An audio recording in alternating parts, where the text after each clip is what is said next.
Naulan na dito. Hindi ko matuloy-tuloy yung project ko dito, oh. Sa likod. Oh, baha na dito. Malalim na yung tubig dito. Naulan pa, oh. Yun, oh. Mga kaidol. Sigurado ko yan, matutuloy ko yung project ko pag tumigil na yung ulan.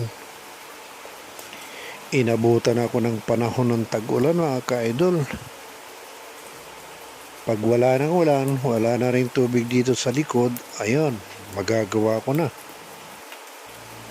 Idol, kung bago ka pa lang dito sa aking Facebook, sana wag mong kalimutan mag-like, mag-comment, at i-share mo na rin, mga ka-idol.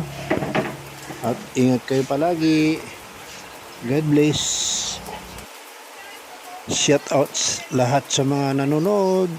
Bye-bye. Maraming salamat.